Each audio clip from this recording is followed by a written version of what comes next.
Muslimin dan muslimat, para pemirsa yang budiman, Anda masih bersama kami di Mutiara Sahur Damai Indonesiaku. Di segmen ini, Abang akan memberikan kesempatan kepada audiens, kepada Bapak yang mau angkat tangan, boleh acungkan tangan, kasih mic yang dekat. Yang mau bertanya, Ibu boleh, Bapak boleh, mari. Pertama, siapa? Bapak, silakan. Ibu? Ibu boleh sebut nama. Assalamualaikum warahmatullahi wabarakatuh. Waalaikumsalam. Nama saya Safina Yuniadiwi. Bapak Ustadz yang terhormat, yang ingin saya tanyakan adalah berkaitan dengan ayat 177 dari surah Al-Baqarah yang pada pembukaan tadi sudah dibacakan oleh Pak Ustadz. Baik. Di sini Allah berfirman bahwa harta kita harus memberikan harta yang kita cintai itu kepada orang tua, karib kerabat, anak yatim, orang miskin, dan musafir. Tetapi Ustadz, yang saya ingin tanyakan adalah, kalau karib kerabat atau orang tua kita itu lebih membutuhkan harta kita dibandingkan dengan anak yatim, mana yang harus kita dulukan?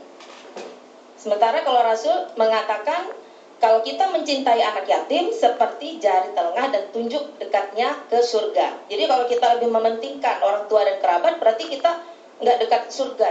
Seperti itu. Terima kasih. Oke. Kita tampung. Bapak yang lain, mari Pak, silakan. Assalamualaikum warahmatullahi wabarakatuh. Waalaikumsalam. Saya hanya simpel, saya bertanya, sering kita keliru disebut anak yatim itu ada batasan umurnya.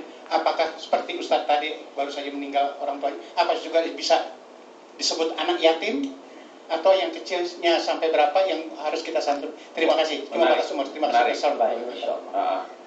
Ya, masih ada? Bu? Ibu? Silakan. Silakan. Jangan ragu-ragu, Bu. Bismillah. Ibu, nama? Bismillahirrahmanirrahim. Assalamualaikum warahmatullahi wabarakatuh. Waalaikumsalam warahmatullahi wabarakatuh. Nama saya Ibu Siswardoyo dari Majelis Taklim Saadatul Darain. Saya ingin menanyakan sehubungan dengan topik hak anak yatim. Apakah anak yatim itu harus dimuliakan khusus yang seperti kita tahu yaitu pada bulan Muharram saja, yang kebanyakan orang mengadakan santunan untuk anak-anak yatim, kemudian mengusap rambutnya dan lain sebagainya. Yang ingin saya tanyakan, dalam mengusap rambut itu, apakah betul bila kita memberikan santunan kemudian mengusap rambut dari kepala anak yatim itu, rezeki kita akan bertambah sebanyak 7 kali lipat rambut yang tumbuh di kepala anak yatim itu. Itu apakah betul? Kemudian boleh satu lagi? Khusus untuk ini barangkali bukan kita mendengar kemuliaan-kemuliaan perbuatan untuk anak yatim, tetapi ada sebaliknya. Bagaimana orang yang menzolimi anak yatim? Barangkali itu untuk mengetahui halayak ramai bahwa itu ada sanksinya dari Allah Subhanahu wa Ta'ala. Wassalamualaikum warahmatullahi wabarakatuh. Waalaikumsalam. Ustadz Abdul Hakim, mari saya persilakan. Berkenaan tentang konteks ayat, sebenarnya memang ayat Al-Quranul Karim menjelaskan secara rincian terhadap yang disebut kebaikan. Sebab pokok bahasan ini kan di sini al-birra, laisal birra. Jadi bukanlah sebuah kebaikan kalau tidak begini-begitu, tapi walakin dan birra dan seterusnya itu baru dijelaskan. Salah satu penjelasannya itu tadi tentang menyantuni anak yatim. Tapi berkaitan dengan ibu bertanya, apakah antara anak yatim, kemudian al-qurba di sini wa adzal qurba, orang keluarga dekat kita yang membutuhkan, kerabat kita, al-qarib ya, al-qurba. Orang yang menjadi keluarga dekat kita juga membutuhkan. Mana yang lebih diutamakan? Sebenarnya kedua-duanya mempunyai porsi masing-masing, Ibu. Sebab keluarga kita itu juga sebagai tanggung jawab kita. Tidaklah benar orang yang membela orang lain sementara diri dan keluarganya terbengkalai, itu tidak boleh.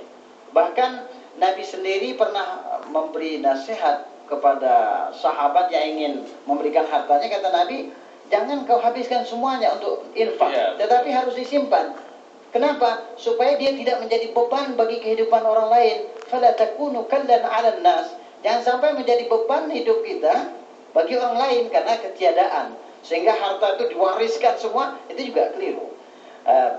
Tetapi berkaitan mana yang lebih didahulukan, maka ini harus bijak-bijak. Sebab menyantuni keluarga itu satu kewajiban. Tetapi menyantuni anak yatim itu satu perintah agama. Ya, jadi antara kewajiban dan perintah.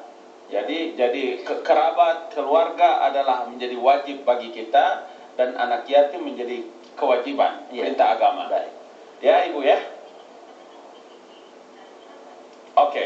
Iya benar. Nah, Bapak, Iya benar. kapan ini anak yatim ini bagaimana? Model anak, model antum ustadz, model ibu, bapak ini Ini juga. orang tua kita kan bertanya ini, Ah. garis yang disebut anak yatim itu sebenarnya berapa umurnya? Umurnya.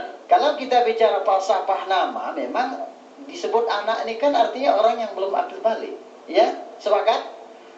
Kalau umpamanya dia sudah dewasa seperti guru kita, Kiai Bang Ngabalin ini udah milioner nih sebenarnya, bukan anak yatim lagi. Jadi kalaupun beliau yatim, ini Amin. sudah berhak kita dapat harta dari dia. Amin. Ya Allah, amin. Tetapi Ya kalau Allah, kita amin. lihat falsafah terjemahan yatim, kita kembali ke bahasa umum bahwa minimal batas yatim itu adalah anak-anak yang berusia di bawah akil balik, yang tidak punya ayah ataupun tidak ada ibu. Al-Quran tidak pernah menjelaskan kalau tidak ada ayah ataupun tidak ada itu, tapi orang yang ditinggalkan oleh ayah ataupun ibunya. Termasuk dalam terminologinya, istilahnya adalah mereka yang tidak mampu mengurusi dirinya, menafkahi dirinya, Ya. atau membiayai dirinya. Benar. Kira-kira begitu. Ya benar. Ya Bapak ya? Ya benar. Oke.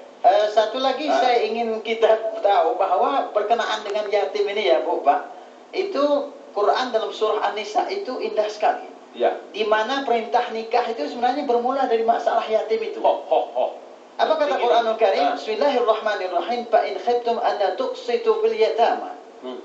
Andai sekiranya kamu khawatir dengan titipan harta anak yatim itu kamu tidak bisa berlaku bijaksana ataupun tidak bisa adil, karena ada anak yatim meninggal, kemudian anak-anak yatim ditinggalkan orang tua, tapi mereka punya harta, itu juga berbahaya, itu harus waspada. Ya, ya. Maka benar kata beliau ini, orang tuanya mengasuh anak yatim tidak makan sebelum anak itu sendiri yang makan. Ini baru benar. Jangan kita mengeksploitasi nama anak yatim, du'afa, fuqara, masakin, tetapi yang paling kenyang kita sementara mereka terlantar. Ini Quran memberi peringatan dan nanti akan kita bacakan peringatan itu. Maka kata Quran, Bismillahirrahmanirrahim, fa in khiftum alla tuqsitu fil yatama fankihu ma taba lakum minan nisa'i masna wa thulatha wa ruba' dan seterusnya. Ini berkenaan dengan anak yatim awalnya. Artinya dulu tadi. Sekiranya kamu tidak mampu untuk berlaku bijaksana untuk mengurus harta-harta mereka, maka tidaklah menjadi dosa ataupun bolehlah bagi kamu untuk apa? Fankihu ma taba lakum. Apa itu nikahi artinya? oleh kamu di antara wanita-wanita itu. Perintah pertamanya memang secara jujur ayat menjelaskan masna, boleh sekaligus ambil dua.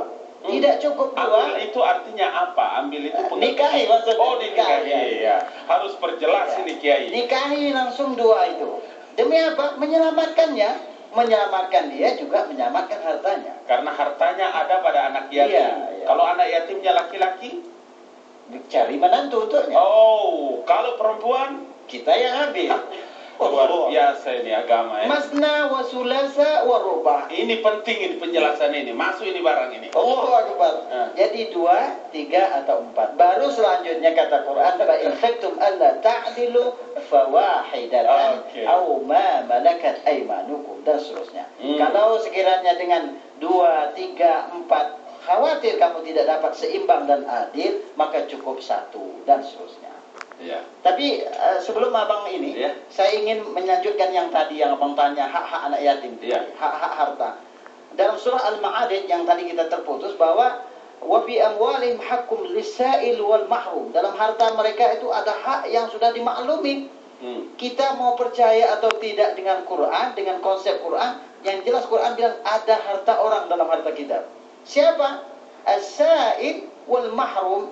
baik orang itu yang meminta haknya, termasuk anak-anak yatim, Iya. miskin, fuqara, wal mahrum, atau orang yang menahan diri tidak meminta haknya, padahal dia berhak untuk itu. Luar biasa ya, luar biasa ya. Ya, pertanyaan terakhir. Tadi ada pertanyaannya, Bu. Bagaimana dengan orang yang menzalimi anak yatim? Itu pertanyaan kedua dari Ibu. Pertanyaan yang pertama tadi adalah pertanyaan yang pertama, Ya. Ibu mendahulukan. Hah? Oke. Fadal, Ustaz. Kalau berkaitan dengan menyantuni, sebenarnya agama tidak pernah membuat garis bahwa bulan Muharram aja bulan anak yatim. Kalau sempat bulan Sya'ban, miskin dong, artinya lapar mereka. Nanti setahun lagi ketemu Muharram, baru kenyang lagi. Tidak Bahaya ada ini. kekhususan waktu. La khasatan lil waqt. Iya. Tidak ada kekhususan tentang waktu. Iya. Tetapi yang jelas, memang kalau bicara mengusap ini sebenarnya bukan kita terjemahkan makna harfiah. Kalau umpama macam saya, macam Bang Amalin diusap, wah bahaya ini. Atau saya mengusap dan Bang Amalin mengusap demi dengan terjemah menyantuni anak-anak yatim. Tapi dia sudah gadis, bahaya juga kami berdua. Ya. Tetapi mengusap di sini kan artinya menyayangi dengan bahasa yang tidak terbatas, menyantuni dengan bahasa yang tidak terbatas dan sampai kapanpun menjadikan mereka sebagai orang dewasa yang layak untuk hidup, sebagaimana kita juga punya ayah ibu, itu maksudnya. Oke.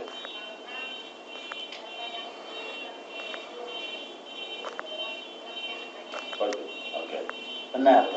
Oke. Ya, baik. Ada tadi yang kedua adalah bagaimana hukumnya menghardik gitu loh, Iya, Ustaz, anak yatim. baik. Tetapi Menzalimi mereka. iya, baik.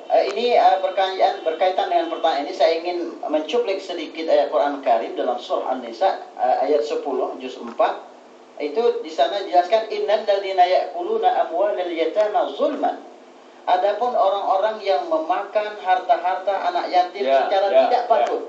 Zulman di sini dengan cara yang tidak halal. Boleh dengan cara apa saja, yang penting tidak patut lah. Apa kata Quran Karim? Innama ya'kuluna fi butunihim nara wa sayaslawna sa'ira.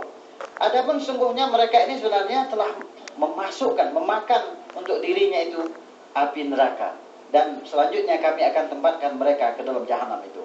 Ini dosa yang bukan tanggung-tanggung ya.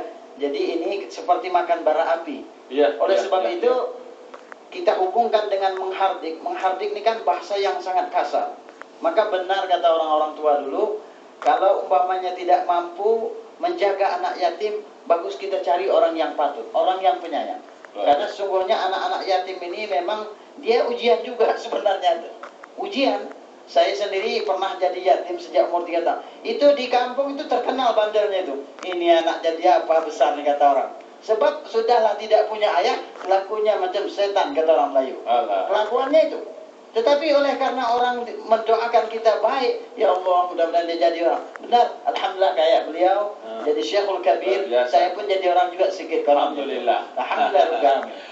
Pemirsa, memang enak kita sebut, enak dan gampang kita menyatakan anak yatim, mengasuh, membina, dan seterusnya. Tetapi tidak gampang dalam realisasinya. Ada hak-hak mereka yang harus kita penuhi, ada kewajiban-kewajiban yang memang harus kita tunaikan. Karena itulah dalam segmen ini dari berbagai pertanyaan dan penjelasan Ustadz Dr. Abdul Hakim MA, kita bisa menemukan satu gambaran bahwa mengurus anak yatim, menyantuni anak yatim adalah bagian daripada tanggung jawab kita sebagai orang-orang yang mampu dan orang-orang yang percaya kepada Allah Subhanahu wa Ta'ala. Pada segmen berikut ini kita akan dengarkan bagaimana kesimpulan dari materi yang telah disajikan oleh Ustadz Dr. Abdul Hakim MA dalam materi kita tentang hak-hak anak yatim. Jangan kemana-mana, setelah yang satu ini kami masih kembali bersama Anda di Damai Indonesia Sahur di segmen Mutiara Sahur.